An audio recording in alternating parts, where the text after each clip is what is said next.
Assalamualaikum warahmatullahi wabarakatuh. Innal hamdalillahi nahmaduhu wa nasta'inuhu wa nastaghfiruh wa na'udzu billahi min shururi anfusina wa sayyiati a'malina. May yahdihillahu fala mudilla lah wa may yudlil fala hadiyalah. Asyhadu an la ilaha illallah wahdahu la syarika lah wa asyhadu anna Muhammadan 'abduhu wa rasuluh. Amma ba'd. Segala puji bagi Allah Subhanahu wa taala yang telah memberikan taufik dan hidayahnya, inayahnya kepada kita sehingga kita masih diberikan kesempatan, diberikan kenikmatan sehingga kita bisa beribadah kepada Allah Subhanahu wa taala dengan benar-benar merasakan nikmatnya beribadah, masih bisa merasakan nikmatnya berbakti kepada orang tua, masih bisa merasakan nikmatnya mencari ilmu, mendalami ilmu, dan kenikmatan-kenikmatan yang lain yang tidak bisa kita hitung satu persatu. Kemudian selanjutnya salawat serta salam semoga senantiasa tercurah kepada junjungan kita Nabi Agung Muhammad sallallahu alaihi wasallam, kepada keluarganya, sahabatnya, tabi'in, tabi'ut tabi'in, dan seluruh orang yang senantiasa istiqomah berada di atas jalannya, mendakwahkan agamanya dan mengajarkannya kepada orang lain sehingga hari kiamat kelak. Baiklah, kita lanjutkan kajian tentang kitab Ta'limul Muta'allim, Tariqat Ta'alum yang dikarang oleh Syekh Burhanuddin Az-Zarnuji. Semoga Allah melimpahkan pahala kepada beliau yang telah bersusah payah menulis kitab ini yang tentu sangat bermanfaat bagi para talibul ilmi atau para penuntut ilmu. Baik, kita lanjutkan. Kami baca sekilas yang kemarin tentang hadis. Qala an-nabiy sallallahu alaihi wasallam, Nabi sallallahu alaihi wasallam pernah bersabda, ittaqud dunya, takutlah kalian kepada kehidupan dunia itu, atau bertakwalah di dalam kehidupan dunia itu. Fawalladhi nafsu Muhammadin biyadihi, demi zat yang jiwa Muhammad berada di genggamannya, innahal asharu, sesungguhnya dunia itu lebih kuat sihirnya atau lebih mudah mensihir manusia min Harut wa Marut, daripada sihirnya Harut dan Marut. Dalam sebuah syair disebutkan, hiya dunya aqallu minal qalil wa 'ashiquha adallu minadh dhalil, tusimmu bisihriha qauman wa tu'mi fahum mutahayyiruna bila dalil. Hiya dunya, dialah dunia, aqallu minal qalil, yang sejatinya dia adalah lebih sedikit daripada yang sedikit. Apapun yang dipunyai dari dunia ini, dunia saja seisinya itu dibilang sedikit, ya, seperti sesayap nyamuk gitu ya. Apalagi sebagian daripada kehidupan dunia, tentu dia adalah yang lebih sedikit. Dunia aja lah sedikit ya. Tidak ada apa-apanya dibandingkan dengan akhirat. Wa 'ashiquha adallu minadh dhalil, dan sesungguhnya sang perindu atau orang yang asyik itu, asyikun itu orang yang sudah sangat kesengsem gitu ya dengan dunia. Hatinya sudah sangat kesengsem dengan dunia itu, adzallu minadz dzalil. Jadi bangun tidurnya pun orang yang sudah kesengsem dengan dunia itu langsung dunia yang terpikirkan. Nah, ini alamat celaka orang itu seperti itu. Ketika dia bangun tidur bukan ingat Allah, bukan ingat apa yang harus ditunaikan kewajibannya kepada Allah Subhanahu wa taala, tapi malah ingat dunia. Bangun tidur ingat itu kerjaannya belum selesai. Bangun tidur wah itu ada tugas dari bosnya belum dikerjakan. Tapi kalau bangun tidur astagfirullahaladzim, belum sholat tahajud. Bangun tidur tadi belum menghatamkan surat ini contohnya. Tadi belum murojaah surat ini. Tadi belum menyiapkan untuk orang tuanya. Nah, itu hal-hal yang baik. Alamat baik itu seperti itu. Salah satunya adalah ketika bangun tidur, kok yang dipikirkan adalah dunia, maka maka sehari ke depannya dia bisa jadi akan selalu memikirkan kehidupan dunia. Tapi ketika dia bangun, yang dipikirkan adalah ibadah kepada Allah Subhanahu wa taala, insya Allah dalam sehari dia akan senantiasa banyak beribadah kepada Allah Subhanahu wa taala. Itu adalah seperti, nah, orang yang asyiquha, orang yang sudah kesengsem dengan kehidupan dunia itu adzallu minadzalil. Sesungguhnya dia adalah lebih hina daripada orang yang terhina. Ya sudah disetir oleh kehidupan dunia. Di matanya hanyalah dunia saja yang harus dicarinya. Tusimmu bisihriha qauman wa tu'mi. Dunia itu bisa membuat tuli sebuah kaum, ya, seorang maksudnya ya, membuat tuli seorang dengan sihirnya itu, dan juga bisa membuat buta. Sudah tuli, nggak bisa mendengar, buta lagi. Nah, ini bagaimana gitu ya. Maka di sini fahum mutahayyiruna bila dalil. Nah, orang-orang yang sudah dibuat tuli dan buta oleh kehidupan dunia itu, maka dia pasti akan tidak tahu arah. Kalau bahasa bisa kita lihat dalam kehidupan yang nyata itu adalah dia menghalalkan segala cara dalam menggapai kehidupan dunia. Karena dia sudah tuli, tidak bisa dinasihatin, buta, sudah tidak bisa melihat mana yang halal dan mana yang haram. Maka tentunya dia fahum mutahayyiruna bila dalil. Tidak ada petunjuk yang bisa membuatnya sadar itu, kecuali rahmat Allah Subhanahu wa taala yang bisa mengembalikan pendengarannya dan penglihatannya yang hakiki. Mudah-mudahan kita dijauhkan dari hal-hal yang seperti itu, tuli dan buta dari memahami hakikat kehidupan di dunia ini. Wa yanbaghi li talibil ilmi, dan sudah seharusnya bagi sang penuntut ilmu itu alla yudhilla nafsahu, agar ia tidak menghinakan dirinya sendiri, bittama'i, dengan tamak, fi ghairil matma'i, terhadap hal-hal yang tidak seharusnya ia tamaki. Seorang penuntut ilmu itu tentunya dia, ini maksudnya ilmu hal ya, ilmu yang berkaitan dengan kewajiban ia memahami kehidupan dunia ini ya, terutama kewajiban kepada Allah Subhanahu wa taala. Maksudnya ilmu agama ini. Orang yang sudah faham tentang ilmu agama, ilmu dalam kehidupan dunia ini, dia tidak akan tamak pada hal-hal yang tidak seharusnya ditamaki. Dia akan iri kepada hal-hal yang membuat orang itu lebih dekat kepada Allah daripada dirinya. Tentu irinya itu tidak akan iri yang tidak baik ya. Gitu ya.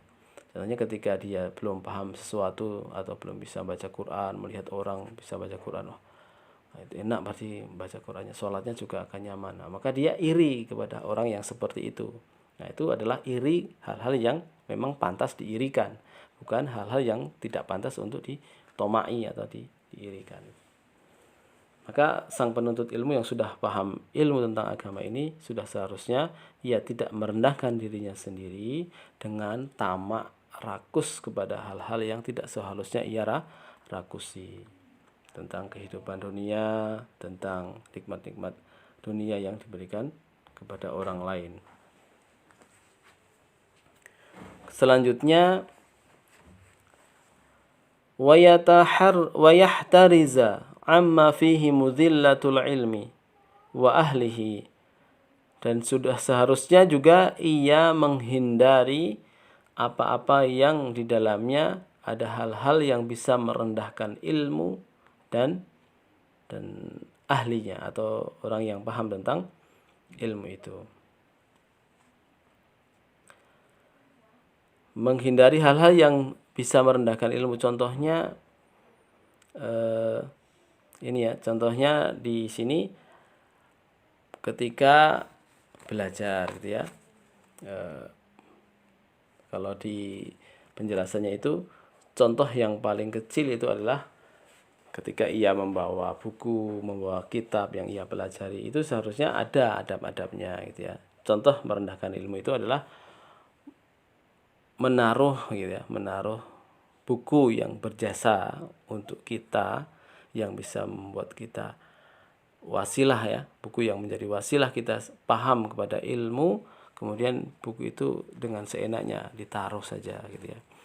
Kalau foto kita yang terserak gitu ya, tulisan kita yang terserak, karya kita yang tersirat saja mungkin kita tidak rela gitu ya, tidak nyaman di hati kita, apalagi ilmu itu berkaitan dengan ilmu agama atau ilmu yang bermanfaat dalam kehidupan kita, yang bisa menunjuki kita bagaimana kita mengenal Allah, mengenal Rasulnya dan yang lain-lain, mengenal hakikat manusia. Maka ilmu seperti itu atau perilaku seperti itu menaruh buku di sembarangan, bahkan mungkin di bawah, di lantai, bahkan menaruh Al-Quran ini, waliyadzubillah. Anak-anak kita kadang-kadang seperti itu, sembarangan menaruh Al-Quran, menaruh buku gitu ya. Membawa bukunya pun kadang-kadang lambean gitu ya, dicangking lambean, kemudian kadang dipukul-pukulkan ke bagian belakang kita gitu ya. Nah, itu salah satu tafsiran dari seperti ini ya, wa yahtarizu amma fihi muzilatul ilmi. Jadi menghindari hal-hal yang di dalamnya ada hal-hal yang bisa merendahkan ilmu. Ilmu dibikin lawak. Nah, ini ya. Jadi ada hal-hal yang memang boleh dibikin ketawa atau gojekan gitu ya. Tapi kalau itu ilmu gitu, maka jangan, apalagi Al-Qur'an dan Al-Hadis ini jangan sampai dibikin candaan gitu ya. Wa ahli, dan juga menghindari hal-hal yang dalamnya yang bisa merendahkan ahli ilmu itu. Jangan sampai kita merendahkan ahli ilmu. Ya. Setiap orang itu punya ilmu sendiri, punya keunggulan sendiri-sendiri kadang. Ya, ada orang yang pandai di bidang matematik, tapi dia kurang dalam bahasa Inggris. Ada orang yang pandai di dalam bidang Al-Quran, dia kurang di bidang bahasa Indonesia atau bahasa Inggris, atau di matematikanya, atau di IPA-nya, ada di mana gitu ya. Atau dia pintar di eksaknya, kurang di bidang sosialnya, ilmu sosial itu IPS misalnya. Atau dia pandai di sains gitu ya, tapi kurang di bidang ilmu yang lain. Maka saling menghormati, saling menempatkan diri. Ketika kita membahas tentang hukum ya kita hormati orang-orang yang memang paham tentang ilmu hukum.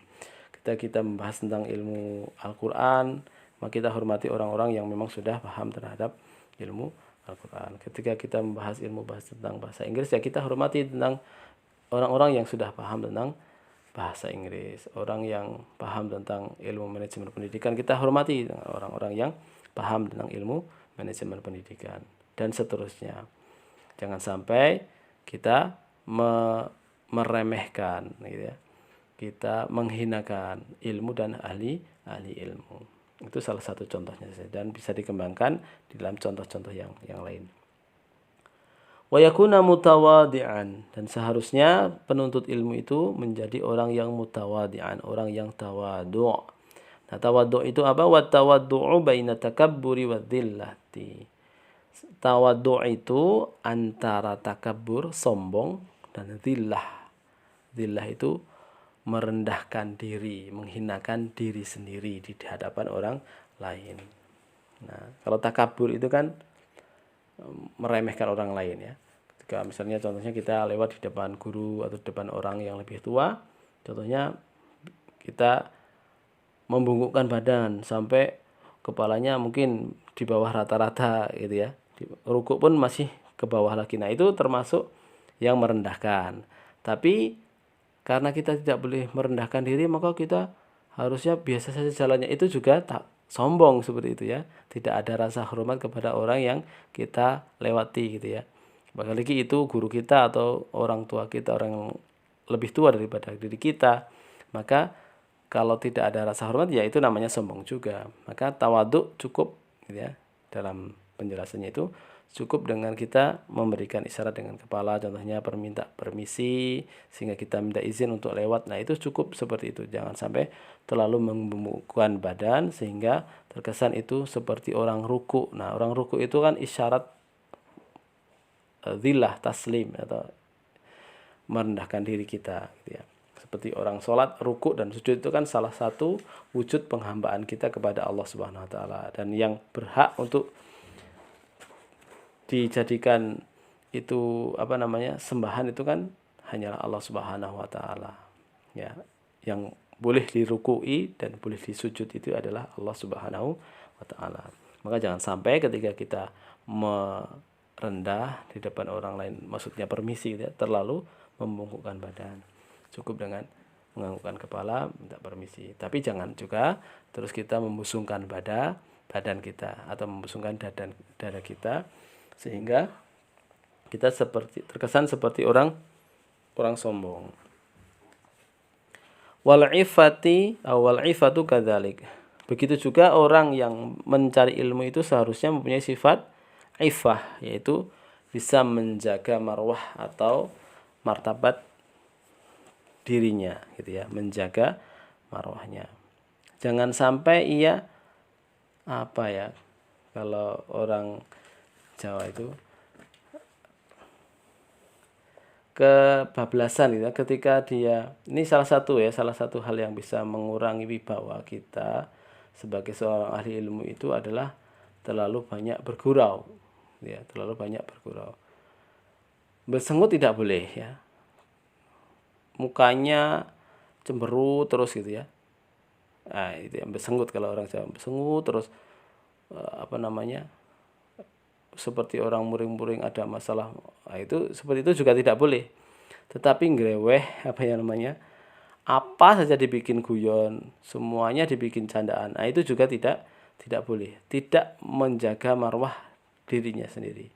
Harus bisa menempatkan kapan dia harus bergurau, kapan dia harus seperti itu ya. Kalau orang Jawa ada istilah sumeh gitu ya. Jangan terlalu ngowoh, jangan terlalu banyak canda, apapun ketawa terbahak-bahak gitu ya, bergelagak tertawanya. Tapi jangan juga bersengut terus gitu ya, tidak ada senyum di wajahnya, muka datar, muka dingin ya, itu tidak boleh. Maka sumeh itu adalah istilah yang tepat kalau menurut saya, sumeh kapan dia seperti itu. Itu juga harus dimiliki oleh orang yang ahli atau orang yang menuntut ilmu.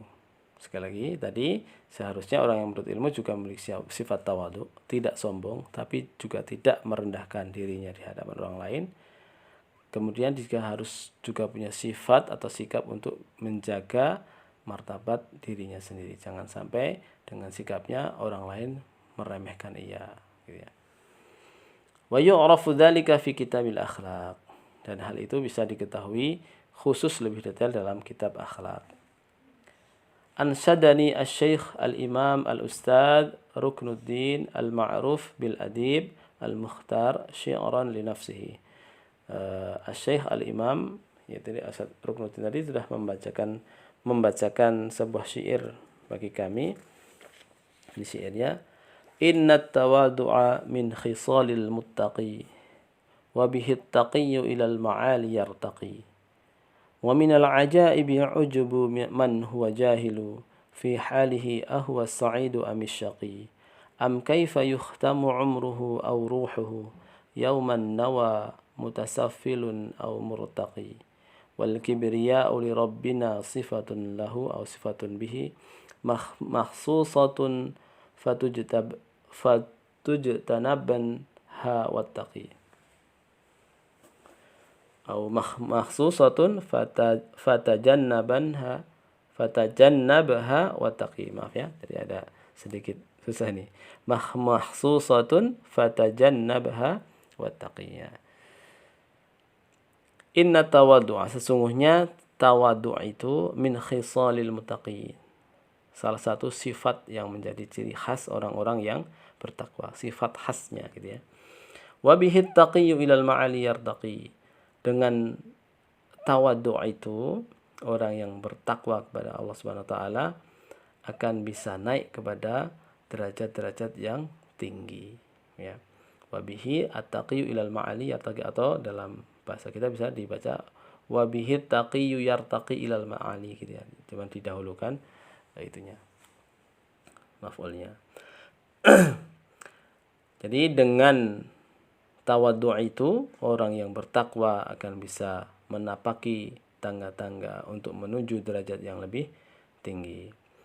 Wa minal ajaibi, namun ada hal yang mengherankan, yaitu apa? Ujubu man huwa jahilu, yaitu kagumnya seseorang yang sebetulnya dia itu tidak tahu. Manusia itu kan sifatnya jahil ya. Sifatnya tidak tahu. Innahu kana zaluman jahula gitu ya. Sungguhnya manusia itu ditakdirkan sebagai orang yang sangat zalim dan sangat jahil. Itu kalau tidak belajar tentang agama ya. Maka sungguh sangat mengherankan ada orang yang tidak tahu gitu ya tentang hakikat hidupnya, apakah dia di sini ya nanti dalam keadaannya itu dia tidak tahu apakah dia sa'id, dia jadi orang yang bahagia nantinya, atau orang yang syaqi, orang yang celaka. Dia masih heran kepada dirinya sendiri atau masih ujub, masih membanggakan dirinya sendiri gitu ya. Manusia kan begitu ya. Dia heran atau bahkan dia bangga kepada dirinya sendiri. Padahal dia sendiri tidak tahu gitu ya. Membanggakan diri padahal dia sendiri tidak tahu apakah dia termasuk orang yang bahagia nantinya atau orang yang celaka. Apakah dia husnul khotimah atau su'ul khotimah. Nah ini. Maka sungguh hal yang mengherankan yaitu kekaguman seseorang kepada dirinya padahal dirinya tidak tahu gitu ya. Apakah dia itu nantinya jadi orang yang bahagia husnul khotimah atau dia ditakdirkan sebagai orang yang celaka su'ul khotimah. Mudah-mudahan kita semua ditakdirkan oleh Allah Subhanahu wa taala menjadi orang-orang yang husnul khotimah.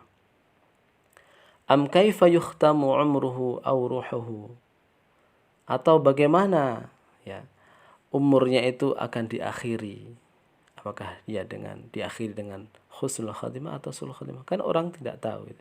Tapi ada juga orang yang terlalu bangga gitu ya, membanggakan ujub gitu ya kepada dirinya sendiri. Au ruhuhu di sini atau ruhnya. Yauman nawa, yaitu ketika nanti matinya. Mustafillun au murtaqi. Nah, itu. Ketika setelah mati itu dia menjadi orang yang delosor, orang yang nyungsep, maksudnya nyungsep adalah jatuh ke bawah, asfalas safirin, orang yang berada di dasar neraka atau masuk ke dalam neraka, atau murtaqi, orang yang naik, maksudnya orang yang husnul khatimah kemudian dia mendapatkan derajat yang mulia yaitu di surga Allah Subhanahu wa taala. Kan tidak tahu. Nah, ini kadang ada satu hal yang meringankan orang yang sangat bangga, yakin gitu ya kepada dirinya sendiri gitu ya. Wal kibriya'u li rabbina sifatun bihi, atau sifatun lahu. Dan sesungguhnya kesombongan itu hanyalah untuk Tuhan kami, yaitu sifatun bihi makhsusatun, sifat yang khusus milik Allah Subhanahu wa taala. Dalam sebuah hadis kalau tidak salah Nabi SAW pernah bersabda bahwasanya sombong itu adalah pakaianku. Barang siapa yang mencabutnya dari diriku, maka sungguh dia telah menandingi tentang ketuhanannya, itu ketuhanan, sifat ketuhanan Allah Subhanahu wa taala. Karena sifat sombong itu pakaian Allah Subhanahu wa taala. Tidak boleh atau tidak ada makhluk hamba Allah Subhanahu wa taala yang berhak untuk melepas pakaian itu dari Allah Subhanahu wa taala. Alias tidak ada orang yang boleh untuk memiliki sifat sombong itu. Karena sombongan itu hanyalah pakaian Allah Subhanahu wa taala. Tidak boleh dipakai selain Allah Subhanahu wa taala. Maka kalau orang yang sombong sejatinya ia sudah memiliki atau menandingi sifat ketuhanan Allah Subhanahu wa taala itu. Allah itu kan Tuhan yang berhak disembah oleh makhluknya. Maka kalau dia punya sifat sombong sudah menyaingi derajat ketuhanan Allah Subhanahu wa taala. Wala'iyadzubillah, mudah-mudahan kita dihindari dari sifat sombong ini. Fatajannabha wattaqi, maka hindarilah, jauhilah sifat sombong itu, dan wattaqi, dan bertakwalah kepada Allah Subhanahu wa taala. Ya. Qala Abu Hanifah rahmatullahi alaihi li ashabihi, Imam Abu Hanifah, semoga rahmat Allah Subhanahu wa taala senantiasa tercurah kepadanya, berkata, Imam Abu Hanifah berkata kepada sahabat-sahabatnya, murid-muridnya, ya, ini azimu amaimakum wa wassi'u akmamakum. Jadi besarkanlah imamah kalian. Imamah itu surban ya kalau di sini ya. Wa wassi'u akmamakum, dan luaskanlah lengan baju kalian. Ini tanda bahwasanya orang berilmu itu ya, seperti itu bisa kita pahami gambarannya, yaitu orang yang bersorban kemudian berbaju besar ya. Itu adalah biasanya sebagai tanda orang itu adalah al-alamah atau orang yang ahli dalam bidang agama. Nah ini, wa innama qala dzalika li alla yustakhaffa bil ilmi wa ahli. Sesungguhnya Imam Abu Hanifah berkata seperti itu agar orang yang berilmu dan ilmu itu sendiri tidak diremehkan. Jadi ini ceritanya, saya mendengar dari penjelasannya itu, ketika di pasar ada orang yang ditegur oleh muridnya Imam Abu Hanifah ini, karena dia berpakaian seperti orang biasa karena memang mau ke pasar, tidak berpakaian sebagai orang penuntut ilmu gitu ya. Maka sang pedagang tadi atau ada orang yang ditegur tidak menghiraukan teguran itu, padahal dia muridnya Imam Abu Hanifah gitu ya. Atau mungkin dia tidak tahu kalau itu muridnya Imam Abu Hanifah gitu ya. Sehingga mungkin mengadukan kepada Imam Abu Hanifah, sehingga disuruhlah seperti itu, ya kamu berpakaianlah seperti itu, surbannya dibesarkan, bajunya dipakai gitu ya, baju yang besar itu. Sehingga ketika dia pakai seperti itu, orang akan segan gitu, bahwasanya itu muridnya kiai itu, atau di sini maksudnya adalah muridnya ternyata muridnya Imam Abu Hanifah ini ya, maksudnya ulama juga, orang yang pandai tentang ilmu agama juga, maka dia memperhatikan nasihat-nasihat yang diberikan itu seperti itu. Nah kadang-kadang kita juga harus seperti itu. Zaman akhir ini kadang-kadang ada orang yang sok kepintar gitu ya, bukan di bidangnya tapi sok ikut-ikut ya. Maka ada yang menyampaikan ketika di suatu masyarakat, suatu kaum itu orang yang bodoh sudah berani tampil seperti seolah-olah dia orang pintar, maka orang yang punya ilmu harus berani untuk menampakkan dirinya. Kalau tidak akan terjadi fitnah. Seperti zaman sekarang ini. Orang yang bodoh tidak tahu ilmu, maka dia sok-sok bicara tentang seperti itu. Maka orang yang lebih tahu di bidang itu, maka dia wajib untuk muncul agar orang-orang yang seperti itu mendapat pelajaran bahwasanya hal itu adalah tidak benar. Maka kita juga ada pelajaran di sini bahwasanya kita seharusnya menghargai orang yang ahli ilmu, menghargai ilmu itu gitu ya. Jangan sampai ketika kita tidak tahu, kita jadi ikut-ikutan, jadi sok tahu. Atau mungkin kalau kita tahu kemudian kita diam saja juga kita salah. Maka ketika kita tahu ya sampaikan gitu ya. Itu adalah dalam pelajaran seperti ini. Sekali lagi, ketika dalam suatu kaum atau suatu masyarakat orang yang bodoh ya, orang yang tidak paham tentang sebuah ilmu, kemudian dia sok tahu, pura-pura tahu, kemudian dia berfatwa ini dan berfatwa ini, ngomong ini dan ngomong ini, padahal dia bukan ahlinya, maka orang yang tahu dalam bidang itu, terutama lebih-lebih dalam bidang agama, maka dia wajib muncul untuk memberikan pelajaran kepada masyarakat bahwasanya hal itu salah. Inilah yang benar. Ini kadang perlu kita sampaikan seperti itu. Atau ketika kita berpakaian gitu ya, sudah sederhana tapi kita tidak dianggap, maka kadang kita perlu untuk berpakaian yang rapi, yang bagus agar kita ditempatkan gitu ya pada posisinya. Kenapa? Agar guru-guru kita juga dihormati gitu loh. Kadang-kadang kita sudah belajar seperti ini dianggap tidak gitu ya. Itu kadang-kadang terus ilmu dan ahli ilmunya diremehkan. Maka kita perlu seperti itu, tujuannya hanya satu, agar ilmu itu dihargai dan orang ahli ilmu itu dihargai, termasuk guru-guru kita sebagai rantai penyambung ilmu yang kita dapatkan itu. Wallahu a'lam bishawab, itu penjelasannya yang seperti itu yang saya dengarkan. Wa yanbaghi li talibil ilmi an yuhassila kitab al-wasiyah allati katabaha Abu Hanifah rahmatullahi alaihi li Yusuf bin Khalid as-Simti inda ruju' ila ahlihi. Yajiduhu man yatlubul ilma وقد كان أستاذنا شيخ الإمام برهان الدين علي بن أبي بكر قدس الله روحه العزيز أمرني بكتابته عند الرجوع إلى بلدي فكتبته wala budda lil mudarrisi wal mufti fi muamalatin nasi minhu wabillahi taufiq. Ini hanya penutup saja. Sudah seharusnya bagi sang penuntut ilmu itu selalu berusaha untuk mendapatkan kitab wasiyah yang ditulis oleh Imam Abu Hanifah rahmatullah alaih untuk li Yusuf ibn Khalid Simti.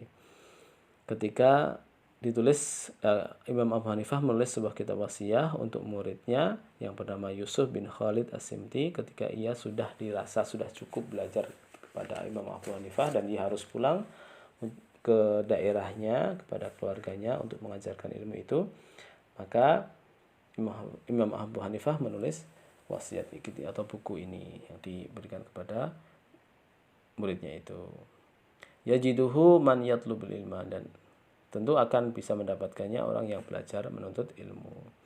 Waqad kana ustadzuna, dan ustadz kami Syekhul Islam Burhanuddin Ali ibni Abi Bakar itu juga pernah memerintahkan kepadaku untuk menulis kitab wasiah itu ya.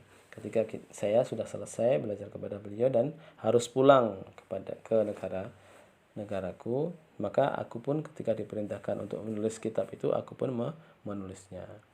Wala budda lil mudarris wal mufti fi muamalatin nasi, dan sudah seharusnya bagi seorang guru dan seorang mufti, orang yang memberikan fatwa, untuk bisa mendapatkan kitab wasiat itu. Wabillahi taufik, dan mudah-mudahan Allah Subhanahu wa taala memberikan taufik kepada kita semuanya. Jadi kesimpulannya bahwasanya yang terakhir ini, pelajaran yang sangat penting adalah bagaimana kita bersikap bisa menghargai ilmu, menghargai ahli ilmu, bersikap tawadu, tidak sombong namun tidak merendahkan diri kita. Kapan kita harus sederhana, ketika itu bisa membuat orang menghargai ilmu, laksanakan, nggak apa. Tapi kalau ketika kita penampilan seperti itu, kemudian orang meremehkan ilmu, meremehkan ahli ilmu, maka kita kadang-kadang ya perlu juga berpenampilan agar orang lain bisa menghargai ilmu dan bisa menghargai ahli ilmu. Seperti yang saya sampaikan tadi. Mungkin ini saja kajian yang bisa kami sampaikan. Wallahu a'lamu bishawab. Bab tentang an-niyah fi hali ta'allum, niat ketika belajar, mudah-mudahan bisa dipahami dan kita terapkan lebih-lebih kepada anak-anak kita, yang kalau anak-anak di zaman sekarang ini kami pribadi sudah merasa bahwasanya mereka jauh sekali dari adab dalam menuntut ilmu. Yang dikhawatirkan adalah jauhnya mereka dari berkah ilmu itu dan berkah ahli ilmu yang mengajarkan kepada mereka. Karena berkah ini sangat penting. Jangan sampai anak kita cerdas, anak kita pintar, tapi tidak berkah ilmunya. Nah, kalau ilmunya tidak berkah, orang yang pintar tersebut bisa jadi mencelakakan dirinya sendiri atau bahkan mencelakakan orang lain. Wallahu a'lam bishawab. Mudah-mudahan Allah senantiasa membimbing kita baik dalam belajar, cara belajar kita, dan apa yang dipelajari. Mudah-mudahan bermanfaat bagi kita, bagi keluarga kita, bagi bangsa dan negara kita, dan bagi agama kita. Kita tutup. Alhamdulillahirabbil alamin. Wassalamualaikum warahmatullahi wabarakatuh.